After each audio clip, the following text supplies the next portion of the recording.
polemik seperti ini saat ini? Baik, terima kasih. Assalamualaikum warahmatullahi wabarakatuh. Selamat malam dan salam sejahtera untuk kita semua. Yang kalau politik, kalau sudah seperti ini bergulir, semakin rancu, semakin gak jelas.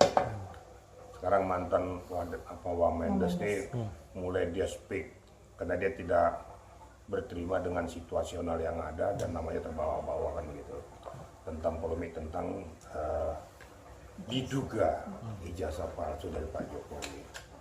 Sementara beliau ini, Pak Paiman ini, dia merasa tidak speak up sesuai dengan apa arahnya daripada Roy Suryo CS. Sehingga kemarin kalau nggak salah melalui kuasa hukumnya ya, Pak Farhad tuh menuntut yang namanya Bektor ya, karena merasa dicemarkan nama baiknya. Nah, itu tinggal tergantung sekarang ini bagaimana nanti, apakah itu bermuara kepada LP atau somasi, kita kan belum tahu. Tapi yang jelas substansi pokok permasalahannya itu masalah Bektor dan teman-teman. Itu kira-kira, jadi kita lihat aja perkembangannya ke depan, bagaimana hasil daripada somasi ditanggapi atau tidak.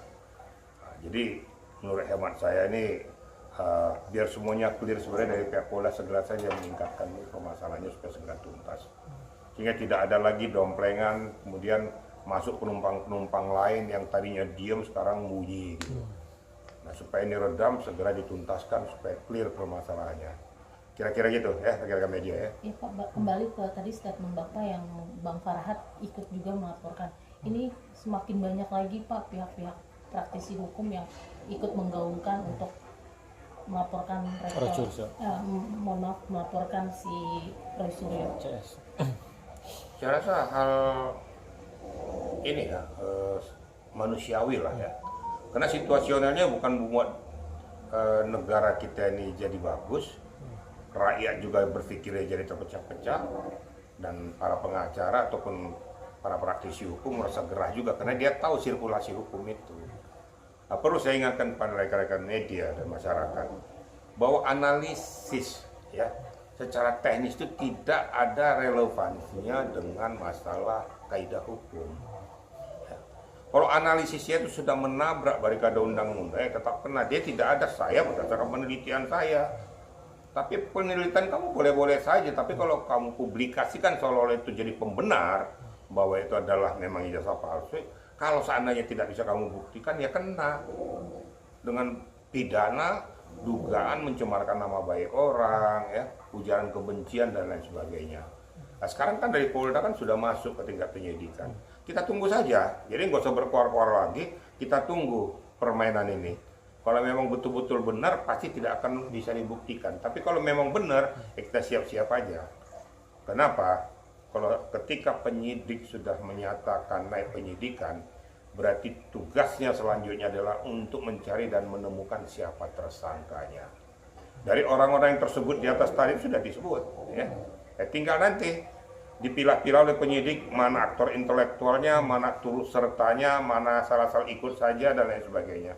Tergantung nanti bagaimana mereka mempublikasikannya secara masif, kemudian mereka memprovokasi teman-teman yang lain supaya tetap bunyi, nanti akan kelihatan dari hasil BAP yang dilakukan oleh penyidik. Kira-kira gitu, rekan-rekan ya. Pak, terkait dengan berita atau informasi yang beredar saat ini juga Roy CS sesalkan ex-rektor UGM cabut pernyataan soal ijazah palsu Pak Jokowi, dan kabarnya atau diduga katanya ada intimidasi. Bagaimana Pak?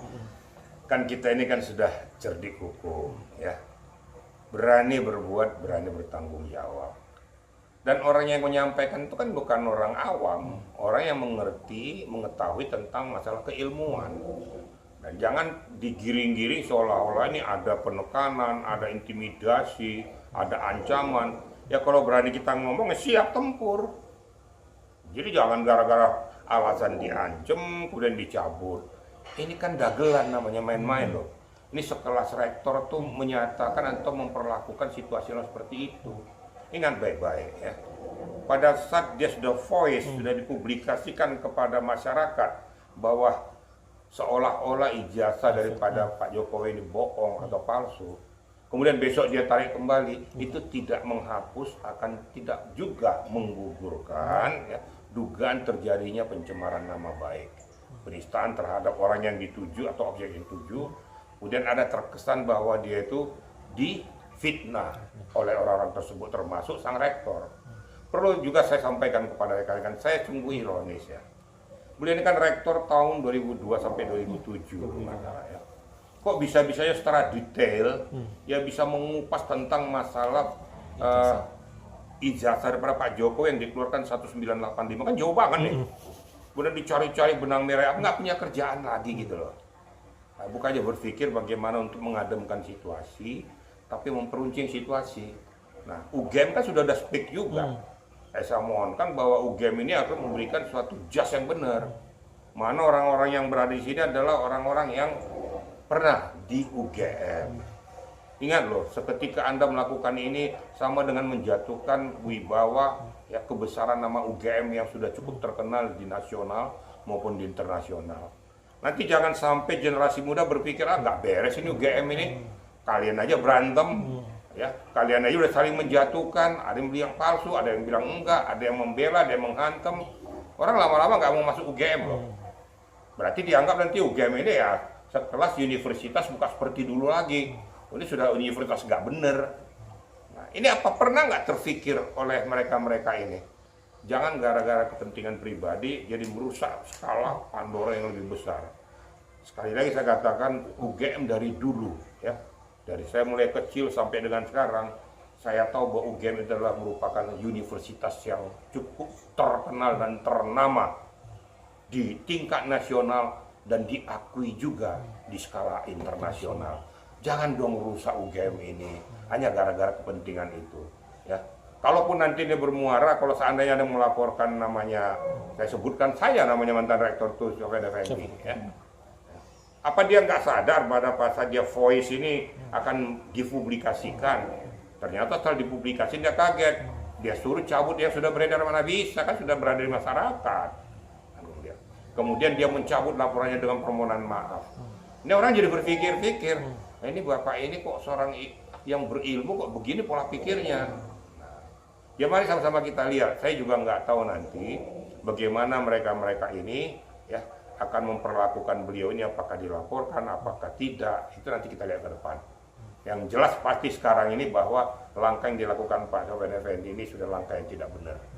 Sebagai seorang yang punya ilmu, kira-kira gitu ya. Bang, Pak, bisa ini terkait dengan Roy Suryo juga dan Bang Risman juga bilang ibarat anak durhaka gitu, dididik di situ berilmu, tapi akhirnya malah menjatuhkan dan menghina. Itu gimana Pak? Yang anak durhaka yang mengatakan siapa?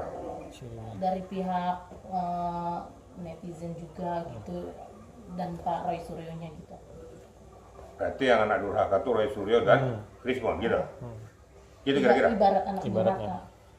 Tanggapannya seperti apa? Kan sebenarnya kan menurut hewan saya sudah katakan, kok kenapa mencabik-cabik nama besar UGM? Sementara kamu adalah alumni UGM. Kan sama dengan kau memberikan comberan pada UGM, ya. Kenapa harus dipublikasikan kepada masyarakat luas? Kan gitu. Jadi seolah-olah UGM adalah betul-betul suatu universitas yang tidak kredibel. Ya kalau dikatakan netizen itu bahwa anak durhaka ya sah-sah saja. Sudah dia dibesarkan jadi seorang yang berilmu tapi merusak nama besar UGM. Bukan seperti ini caranya gitu loh. Akhirnya alumni UGM juga akan kena getahnya akibat ulah ini. Itu yang saya katakan, jangan rusak nama besar UGM ini gara-gara kepentingan pribadi dan kelompokmu. Sadar kau itu, kau berada di sana. Makanya saya bilang dari rektorat UGM yang besar ini ngambil langkah-langkah tegas supaya ini jangan berkelanjutan, supaya ini jangan lagi muncul pion-pion baru yang akan merusak semua tatanan ini. Ya. Yang digoreng tetap lagi UGM lagi. Apa nggak malu nih kira-kira alumni UGM dengan peristiwa ini? Harusnya malu. Gitu loh. Besok-besok saya katakan tadi, generasi muda malas mau masuk UGM tuh. Nggak beres ini UGM ini. Ingat loh, orang-orang UGM ada yang jadi menteri loh, ada yang jadi ini loh, tinggi-tinggi loh. Nah itu kira-kira rekan-rekan media ya. Pak, untuk terkait informasi yang beredar yang Pak Paiman kabarnya menyerahkan uang senilai 15 juta itu juta. seperti apa Pak? Ini yang jadi tanda tanya sama saya. Sementara dia melaporkan Wetor dengan dugaan pencemaran nama baik. Di satu sisi yang saya monitor bahwa dia menyerahkan uang 15 juta. Yang menjadi pertanyaan, untuk apa uang 15 juta ini? Dalam rangka apa? Untuk kepentingan apa? Sementara ini sedang bergulir peristiwa, si Betor ini sedang menjelek-jelekkan, menjatuhkan harkat martabat daripada Pak Jokowi. Nah, kamu kasih dia uang 15 juta untuk apa nih? Nah, ini kan jadi blunder nih. Ini yang harus dipertanggungjawabkan oleh Pak Paiman. Apakah untuk beli oleh-oleh atau dan lain sebagainya? Jawab dong itu. Kau berani ngomong ya, kau mendalilkan bahwa kau memberikan uang, berarti kau harus jawab untuk apa kepentingan uang ini. Jangan sampai nanti masyarakat menilai kau berikan uang supaya Betor bisa speak up. Apapun yang dia speak up. Nah, saya kasih kau data, yang penting jatuhkan nama Pak Jokowi. Jangan sampai begitu nanti pemikiran orang. Harus dijawab itu.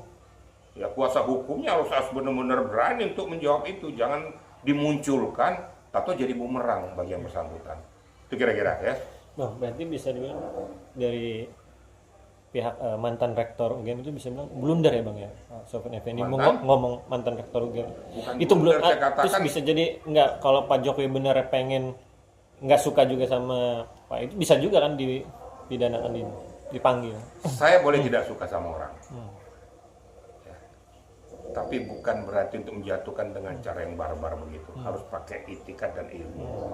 Apalagi seorang berilmu seperti modelnya rektor. Jadi dikatakan bahwa dia itu blunder, bukan blunder, udah salah kaprah, sudah betul-betul ada niat tertentu, omong kosong, dia tidak mengerti atau tidak mengetahui kemana tujuan arah daripada pertanyaan Pak Rismon ini kepada si rektor ini.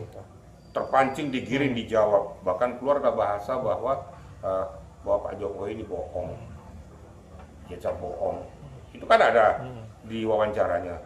Nah, kenapa sampai tergiring ke situ? Seorang yang sudah berilmu. Nah, nanti orang akan mencari latar belakang siapa sih mantan rektor ini sebelumnya pada saat jadi rektor. Walaupun saya sudah tahu, tapi saya nggak mau ngomong gitu loh. Siapa dia ini sebenarnya kan gitu.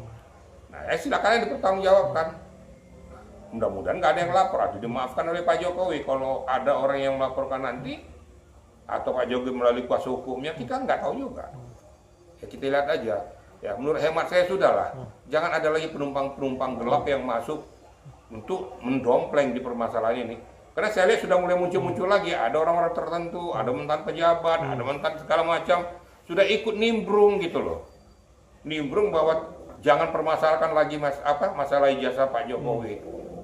Sudahlah, Pak Jokowi harus menerima permasalahannya dia. Pak Jokowi kan manusia biasa. Dia juga punya iman, dia punya nurani, dia punya harga diri. Wajar dan manusiawi dong dia membela dirinya. Walaupun dia itu adalah presiden ke-7 ya, mantan presiden, tapi dia juga punya harga. Ya. Itu yang sangat saya sesalkan. Sebenarnya kalau saya kupas menungkik ke bawah, apa sih yang mau dipersoalkan oleh orang-orang tertentu ini? Saya katakan, saya jadi berpikir berarti selama ini KPU kita dari mulai Solo sampai KPU DKI sampai KPU nasional. Ya mohon maaf, berarti memang orang-orang tak benar semua. Orang-orang gak kredibel, orang-orang yang blunder, orang-orang yang tidak betul-betul jelimet untuk mencermati para kontestan. Kenapa? Karena semua kontestan kan masuk, disaring, difilter oleh KPU. Kan sudah lolos semuanya menjadi kontestan. Kok bisa-bisanya dikatakan ijazah palsu? Berarti ya kalau kasarannya berarti KPU itu bodoh dong. Masa dia nggak memverifikasi? Yang kedua, lawannya itu juga berarti ya nggak cermat dong. Membiarkan saja bahwa kontestan yang bermasalah masuk, menang pula lagi. Kok dia nggak berontak? Nah, kita ambil fakta yang logika-logika saja. Makanya pernah saya katakan, sekelas Pak Prabowo Subianto, ya, seorang yang cukup piawai, kenyang dalam ilmu perpolitikan nasional, kenyang di negara ini. Dan partai Gerindra itu banyak orang-orang yang pinter, ya, orang-orang mumpuni, ngomong kosong nggak memverifikasi ini semua. Nyatanya 2 kali lolos jadi presiden. Bahkan beliau, ya, Pak Prabowo jadi Menhan, mau masuk ke dalam lingkup pemerintahan tuh. Coba bayangkan aja ke situ dulu. Masa Pak Prabowo kalau sananya nggak benar dia mau masuk? Enggak lah. Nah sekarang justru ya dia ini masuk jadi Presiden Republik Indonesia menggandeng yang namanya Gibran. Nah, terus mau apa lagi? Kenapa sih mencari-cari hal yang jauh sudah mendasar dari mulai tahun 2002 pada saat Pak Jokowi jadi kontestan di Wali Kota Solo. Ini nggak bunyi sudah sekian puluh tahun loh. Kalau saya hitung tuh berarti sudah 20 tahun lebih. Nggak bunyi, kok sekarang baru bunyi? Kemarin tidur aja kamu. Atau rektor yang ngomong tuh kemarin dulu tuh tidur. Nggak tahu, kalau dia tahu bohong kenapa nggak speak up? Atau UGM-nya kalau tahu tuh palsu kenapa nggak speak up? Tuh perasaan nggak ini kita, nggak mahasiswa kita speak up waktu dia masih jadi wali kota. Kenapa setelah turun dia banyak yang ngomong? Ini ilmu logika saja, nggak usah ilmu hukum loh. Jadi mari sama-sama lah kita berpikir, jernihkan hati, jangan buat lagi permasalahan ini menjadi carut marut, membuat rakyat terpikir jadi terpecah. Karena Pak Prabowo sekarang ini sedang berusaha bagaimana untuk mengangkat negara kita untuk lebih maju. Makanya coba menggandeng berangkat ke luar negeri untuk mencari investor-investor bagaimana supaya menanamkan investasinya di Indonesia. Jangan tingkat kepercayaan orang luar negeri jadi rusak gara-gara ulah segelintir orang ini. Akhirnya orang tidak mau menanamkan investasinya nanti. Ini dampaknya luas loh. Bahkan yang saya lihat ada ke Amnesty International, apalagi nih gitu loh. Ini kan sama dengan merusak harkat martabat bangsa Indonesia.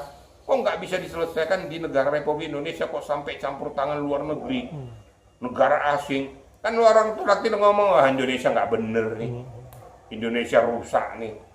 Pasti mereka akan ngomong kayak gitu nanti. Sadar nggak ini kira-kira orang-orang tertentu ini dengan ulah kelompok pribadi menjatuhkan wibawah marwah daripada negara Republik Indonesia.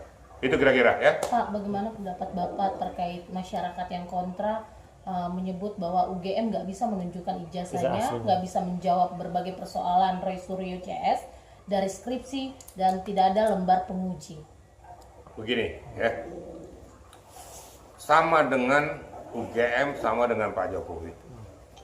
UGM tidak punya kewajiban untuk menunjukkan kepada kamu. Permasalahan ini tunjukkan di arena hukum, ya, di penyidik, di JPU, di hakim, kan berkali-kali saya katakan. Sama sekarang saya tanya Anda media, kebetulan Anda ini seorang wanita, marah nggak sampean kalau saya tanya tuh, tunjukkan surat nikahmu, resmi nggak kamu nikah? Kamu terima nggak? Apa ada kewajiban menunjukkan kepada saya? Terus saya bilang, kalau udah kamu tunjukkan surat nikahmu, ya sudah clear.